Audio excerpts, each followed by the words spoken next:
ওকে, এখন আমাদের পরবর্তী চ্যাপ্টারটা হচ্ছে বস্তুর উপর তাপের প্রভাব, effect on heat on the matter. আমরা এই সম্পর্কে আলোচনা করব। চলো চ্যাপ্টারের ভিতরে চলে যায়। আমাদের প্রথমে দেওয়া আছে তাপ এবং তাপমাত্রা। তাপ এবং তাপমাত্রা বিষয়টা খুবই সিম্পল একটা জিনিস। তাপ হচ্ছে এক প্রকার শক্তি, তাপমাত্রা হচ্ছে কি তাপের পরিমাণ। আর কিছুই পড়ার দরকার নাই, তুমি জাস্ট কি পড়বা, তাপ হচ্ছে এক প্রকার শক্তি, তাপমাত্রা হচ্ছে কি তার পরিমাপ। আর হচ্ছে কি 1 ক্যালোরি সমান 4.2 জুল। 1 ক্যালোরি সমান কত তোমার 4.2 জুল। দেন হচ্ছে কি তোমার অভ্যন্তরীণ শক্তি। বেসিক্যালি তোমার এখানে যে এক্সাম্পলটা দেওয়া আছে সেটা তাপ এবং তাপমাত্রার মাঝে পার্থক্যটুকু বোঝাইছে। যেমন হচ্ছে কি তাপ বিশাল পরিমাণ থাকতে পারে কোনো একটা বস্তুর মাঝে, কিন্তু কোন বস্তু থেকে কোন বস্তুতে তাপ যাবে তা নির্ধারণ করে তাপমাত্রা। অর্থাৎ এই যে এখানে তাপের পরিমাণ বেশি, এখানে তাপের পরিমাণ কম, কিন্তু তাপমাত্রা এই বস্তু থেকে এই বস্তুতে ট্রান্সফার হচ্ছে, কারণ তাপমাত্রা চিকন বস্তুতে বেশি এবং মোটা বস্তুতে তাপমাত্রা কম। সো আমাদের বেশি তাপমাত্রা থেকে কি কম তাপমাত্রায় তাপ স্থানান্তরিত হয়। এই সিম্পল বিষয়টাকেই তোমাকে এখানে উদাহরণের মাধ্যমে বোঝানো হয়েছে। দেন আমরা চলে যাই তাপমাত্রিক ধর্মে। এই আমরা যখন থার্মোমিটার ইউজ করি, আমাদের এই থার্মোমিটারের নিচে মাথায় কি থাকে, তোমার একটা প্লেট থাকে, ওই প্লেটের ভিতরে তোমার পারদ থাকে। ওই পারদটা হচ্ছে কি তোমার একটা তাপমাত্রিক পদার্থ। ওই পদার্থকে তুমি যখন তাপ দিবে তখন পদার্থের আয়তন প্রসারণ হবে, তখন সে বৃদ্ধি পাবে, অর্থাৎ উপরের দিকে চলে যাবে। ওইটা হচ্ছে কি তার একটা তাপমাত্রিক ধর্ম। সো আমরা এখানে তাপমাত্রিক পদার্থ এবং তাপমাত্রিক ধর্ম সম্পর্কে জানতেছি। এখানে আমাদের বেসিক্যালি বিশাল পরিমাণ একটা আলোচনা করা হয়েছে, এটা স্টারমার্ক দিয়ে দিলাম, তুমি কি করবে একটু বাসায় পড়ে নিবা। আমাদের ইএমএফ অর্থাৎ ইলেকট্রোমোটিভ ফোর্সের কথা বলা হচ্ছে, এবং একটা থার্মোকাপলের কথা বলা হচ্ছে যারা -200 ডিগ্রি সেলসিয়াস থেকে 100 ডিগ্রি সেলসিয়াসের ভিতরে কি করতে পারে, তাপমাত্রা পরিমাপ করতে পারে। দেন আমাদের বলা হচ্ছে কি স্কেলের কথা, তোমার একটা সেলসিয়াস স্কেল, একটা কেলভিন, একটা ফারেনহাইট স্কেল দেওয়া আছে। ফারেনহাইট স্কেল, কেলভিন এবং সেলসিয়াস স্কেল, এই তিনটার আমরা কি জানবো, তিনটার আমাদের বরফ বিন্দু এবং হচ্ছে কি আমাদের স্টিম পয়েন্ট, অর্থাৎ আমাদের হচ্ছে কি স্ফুটনাঙ্ক বিন্দু, এই দুইটা জিনিস আমাদের জানা লাগবে। এই দুইটা জিনিস যদি আমরা ডিটারমাইন করতে পারি, ডিফাইন করতে পারি, দেন আমরা কি করতে পারবো, একটা স্কেল সম্পর্কে সব কিছুই জানতে পারবো। ওই স্কেল দিয়ে সমস্ত ম্যাথ আমরা করে ফেলতে পারবো। ধরো তোমার নাম তামিম, সো আমরা কি করবো, আমরা চাইলেও একটা নতুন তামিম স্কেল বানিয়ে ফেলতে পারি। কীভাবে বানাবো, আমরা প্রথমে হচ্ছে কি একটা নিম্ন স্থিরবিন্দু নিব, দেন হচ্ছে কি একটা উচ্চ স্থিরবিন্দু নিব।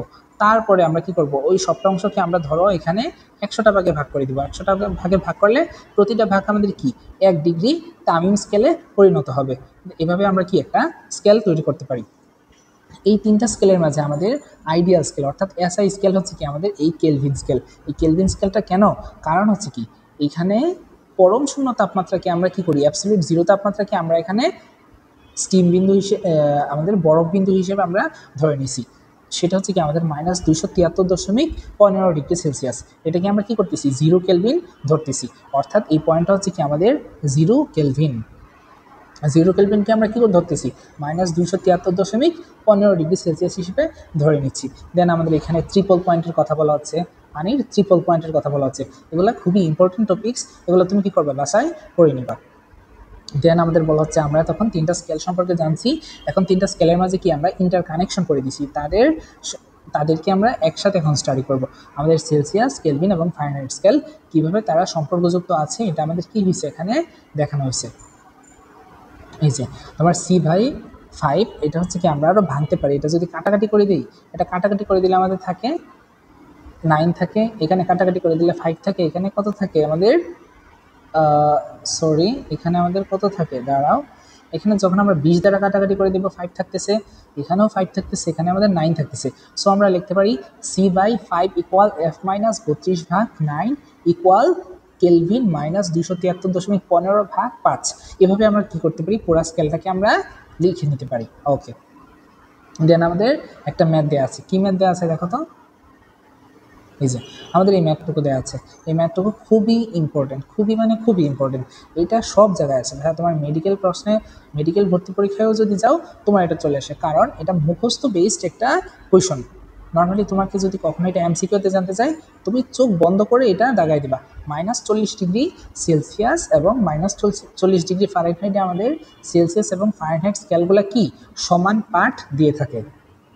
দেন হচ্ছে কি আমাদের কেলভিন ও ফারেনহাইট স্কেল। কেলভিন ও ফারেনহাইট স্কেলের ক্ষেত্রেও সেম কথা, তুমি কি করবা, এটা সম্পর্ক তো তুমি জানবাই ভাই, সম্পর্ক জেনে তুমি এটা ব্রড করে বের করতে পারবা।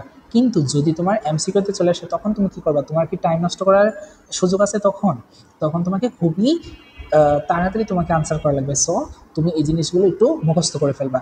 দেন আমাদের বলা হচ্ছে কি সুস্থ দেহের তাপমাত্রা 98.4 ডিগ্রি ফারেনহাইট, সেলসিয়াস স্কেলে কত? সো আমরা কি জানি? সেলসিয়াস এবং ফারেনহাইটের মাঝে সম্পর্ক জানি। ওই সম্পর্কটা প্রথমে আমরা লিখবো, দেন হচ্ছে কি আমরা সূত্রে বসাই দিব, আমরা সেলসিয়াস স্কেলে মানটা পেয়ে যাব। দেন বলা হচ্ছে কি সেলসিয়াস এবং কেলভিন কখন সমান? সেলসিয়াস এবং কেলভিন কখনোই সমান হয় না। তোমার হচ্ছে কি আমরা উপরে পড়ে আসছি সেলসিয়াস, ফারেনহাইট, কেলভিন, ফারেনহাইট তাদের সম্পর্ক করে আসছি, কিন্তু সেলসিয়াস এবং কেলভিনের কখনো তারা সমান হতে পারে না, কারণ তাদের দুইজনের মাঝে ব্যবধান হচ্ছে কি 273 কেলভিন। এটা যাতে মনে থাকে। সেলসিয়াস এবং কেলভিন স্কেলের সেলসিয়াস এবং কেলভিন স্কেলের প্রতিটি পাঠের মাঝে পার্থক্য হচ্ছে কি 273 কেলভিন। ওকে। দেন আমাদের বলা হচ্ছে কি তাপীয় প্রসারণ। ধরো কোনো একটা বস্তুকে আমরা তাপ দিচ্ছি, তখন সে কি হবে? কোনো একটা বস্তুকে তাপ দিলে তার ভিতরের যে অনুপরমাণুগুলো আছে তারা হবে এক্সাইটেড হয়ে যাবে। তারা যখন এক্সাইটেড হবে তখন হচ্ছে কি পদার্থের আয়তন প্রসারণ হবে, দৈর্ঘ্য প্রসারণ হবে, অথবা আকার প্রসারণ হবে, সব কিছুই এখানে হইতে পারে। সো এই প্রসারণটি নিয়ে আমরা তাপ দিলে যে পদার্থের প্রসারণ হয় সেই সম্পর্কে আমরা এখানে আলোচনা করতেছি। ওকে, এখানে বেসিক কিছু আলোচনা করা হয়েছে, এগুলো তুমি একটু দেখে নিবা। আমাদের প্রথমে বলা হচ্ছে কি দৈর্ঘ্য প্রসারণ সহগ। দৈর্ঘ্য প্রসারণ সহগকে আমরা কি আলফা দ্বারা প্রকাশ করছি। আলফা ইকুয়াল L2 - L1 ভাগ L1 ভাগ T2 - T1। এই জিনিসটা এইভাবে লেখা যায়। এটা হচ্ছে কি সেমভাবে তোমার আকারের ক্ষেত্রে, সেমভাবে তোমার আয়তনের ক্ষেত্রে এটা প্রযোজ্য। এবং হচ্ছে মোস্ট ইম্পর্ট্যান্ট একটা জিনিস কি তাদের মাত্রা হচ্ছে কি T−1, একক হচ্ছে কি আমাদের Kelvin−1। সো এই জিনিসগুলো তোমার বোঝা লাগবে। আমরা কি পড়তেছি?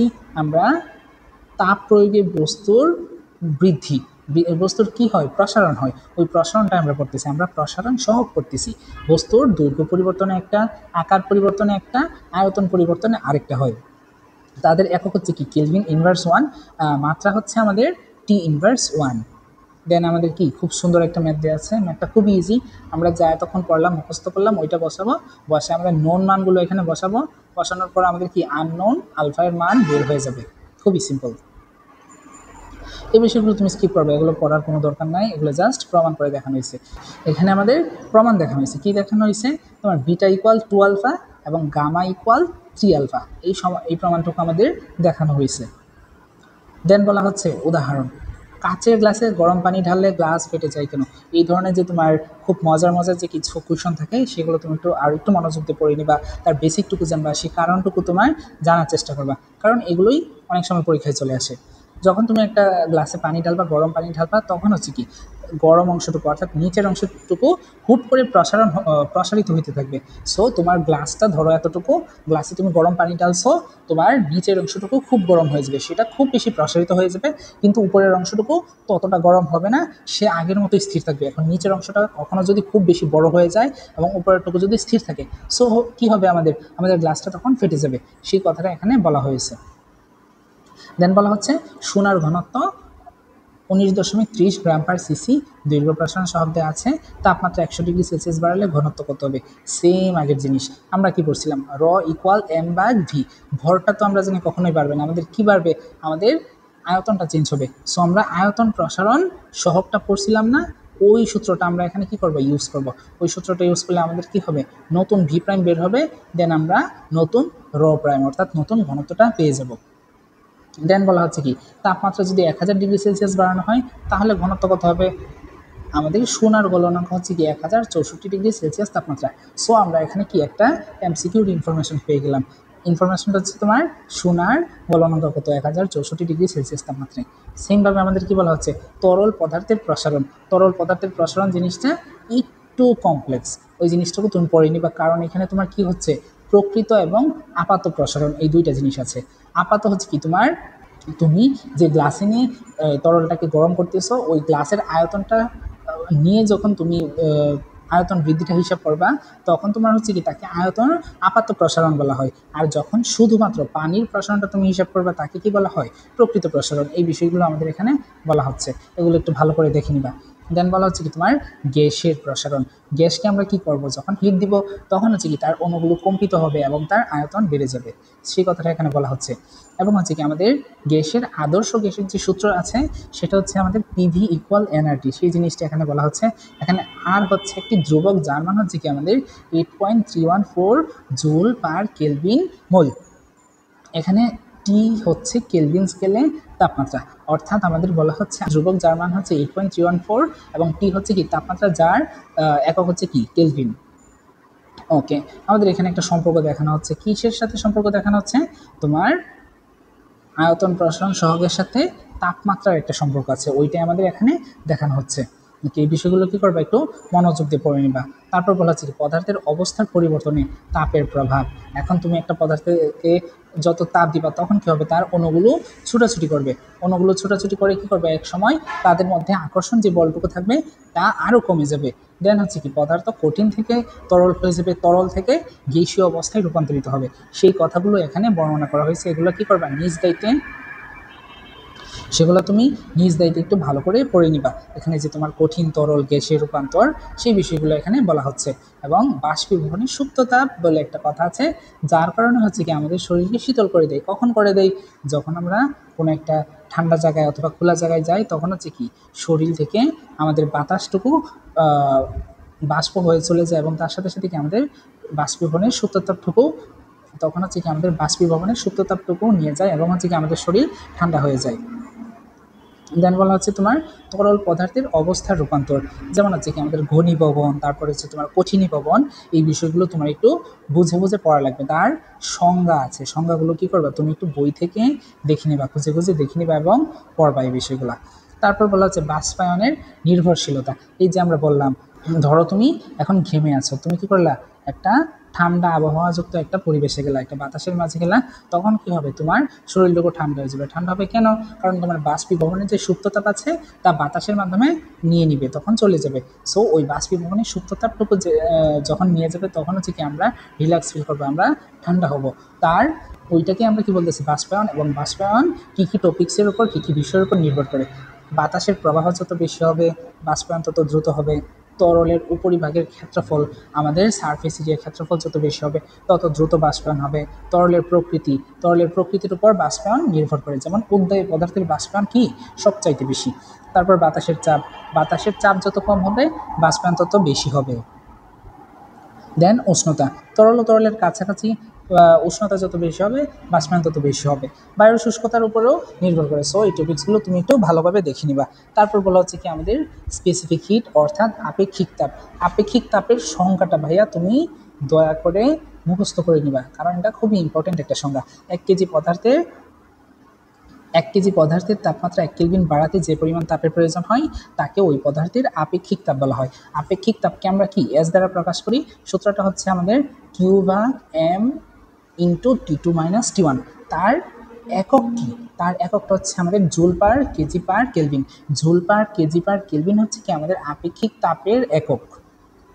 ওকে, এই বিষয়টুকু আমাদের আপাতত শেষ হয়ে গেল, কিন্তু শেষ হয়েও হইল না শেষ, কারণ আমাদের কিছু ম্যাথ আছে, ম্যাথগুলো আমাদের কি করা লাগবে, প্র্যাকটিস করা লাগবে। দেন আমাদের হচ্ছে কি ক্যালোরিমিতির মূলনীতি। ক্যালোরিমিতির মূলনীতি বিষয়টাও কি করবা, তুমি রিডিং করে নিবা। কিন্তু তোমার 1 এবং 2 নাম্বার টপিক্সে তোমার বলা হচ্ছে কি, যখন তুমি কোনো একটা বস্তুকে সংস্পর্শে রাখবা, একটা ঠান্ডা বস্তু একটা গরম বস্তু, তখন হচ্ছে কি তোমার গরম বস্তু থেকে ঠান্ডা বস্তুতে কি তাপের সঞ্চালন হবে, এই কথাগুলো এখানে বলা হচ্ছে। এটাই হচ্ছে কি আমাদের ক্যালোরিমিতির মূলনীতি। তার উপর বেস করে কি আমাদের কয়েকটা ম্যাথ দেওয়া আছে। তোমার এখানে ম্যাথটা বলা হচ্ছে 30°C তাপমাত্রায় 1 লিটার পানিতে 100 গ্রাম ওজনের এক টুকরো বরফ ছেড়ে দেওয়া হলো। সো আমরা কি জানি, আমাদের পানি যে ওয়াটারটা একটু 30°C তাপমাত্রার হিট বেশি, আর হচ্ছে কি আমাদের একটা আইস আছে, বরফ আছে, বরফের তাপমাত্রা কি খুবই কম। সো আমাদের মিক্সচারটা হচ্ছে কি একটা মাঝামাঝি তাপমাত্রায় চলে আসবে, ওয়াটারটা হচ্ছে কি হিট হারাবে এবং আইসটা হচ্ছে কি তাপ গ্রহণ করবে, এর মাধ্যমে হচ্ছে কি আমাদের মিক্সচারটা হচ্ছে কি একটা মাঝামাঝি তাপমাত্রায় চলে আসবে। সেইভাবেই হচ্ছে কি আমাদের এই ম্যাথটুকু সলভ করা হয়েছে। সো এটা নিজে নিজে করে ফেলবা। সেমভাবে আমাদের এটার ক্ষেত্রেও এমএস ডেল থিটার মাধ্যমে আমরা কি করছি, তাপের বর্জন এবং তাপের গ্রহণের মাধ্যমে কি করছি, ক্যালোরিমিতির মূলনীতি ঠিক রেখে আমরা এই ম্যাথগুলা সলভ করছি। ওকে, এগুলো কি করবা, নিজে নিজে দেখে নিবা। দেন বলা হচ্ছে কি তোমার গলনাঙ্ক ও স্ফুটনাঙ্কের উপর চাপের প্রভাব। এই অংশটুকু থেকে ভাইয়া তুমি দুইটা লাইন মনে রাখবা। কি কি মনে রাখবা? চাপ দেওয়া হলে পদার্থের গলনাঙ্ক কমে যায়, চাপ বেশি হলে স্ফুটনাঙ্ক বেড়ে যায়। সো আমরা কি বললাম? চাপ বাড়াইলে গলনাঙ্ক কমে কিন্তু স্ফুটনাঙ্ক বাড়ে। তার একটা উদাহরণ কি? যখন বাস্তব উদাহরণ হচ্ছে কি, তুমি বড় একটা বরফের উপরে তার দিয়ে চাপ দিবা, তখন দেখবা কি ওই অংশ বরাবর গলনাঙ্ক কমে যাচ্ছে এবং বরফটা গলে যাচ্ছে ওই অংশ বরাবর। আর চাপের স্ফুটনাঙ্কের উদাহরণ হচ্ছে কি, তুমি যখন এভারেস্টে যাও বা এভারেস্টে যারা যায় তারা কি করে, তারা রাইস কুকারে রান্না করে।